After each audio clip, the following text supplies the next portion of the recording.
Petunia गछरे बेले-बेले आमे एमिति किछि भूल करदे थांती जोउथिपाई पिटुनिया गछरे जल्दी जो पोक लागिथाए आउ ता सहित बहुत प्रकार जीवाणु मध्य देखिବାକୁ मिलिथाए। जेमिति माटीर कोनोसी फंगस मध्य गछको अटैक करिथांती जोइथिपाई आम गछ नष्ट हबाकू लागे। कुड़ाकुसा समय आपण बेसी करी ए गछको टिके ध्यान देबे। गछर पत्र जेमिति माटी की न छुइबो बा माटी की भिड़ेके न धरिबो।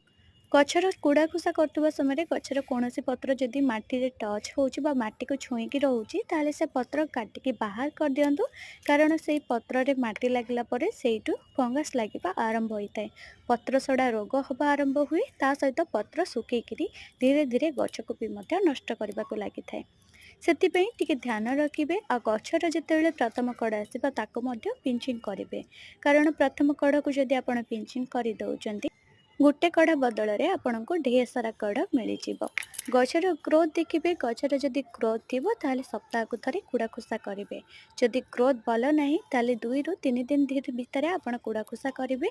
एमती 2-3 सप्ताह करूँ आपण गछ बहुत ही बढ़िया रिकवरी हे जमी गचर ग्रोथ आसब कारण कुड़ाखुसा करने द्वारा गचर चेर को एयर गैप रहाद्वारा गचर चेर को टी ऑक्सीजन मिल सहित गोबर खत बहुत ही कम क्वांटिटी दिंतु। गोबर खत दबा द्वारा गछ को नाइट्रोजन और फस्फरस मिलता है। आ प्रथम फूल जिते फुटब ना प्रथम फूल को फुटी सारा संगे संगे से ही दिन ही ताकू बाहर करूँ कारण से ही दिन बाहर करदेला गचर आउ कि नुआ नुआ फूल बसब आ कड़र भी टे दर्शन मिल।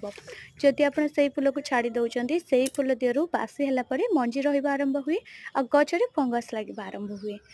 ता सहित देखो काटी सारा फूल फास्ट कड़ काटतु कि फूल काटतु यही भाव में हलदी गुंड टी लगेदेवे।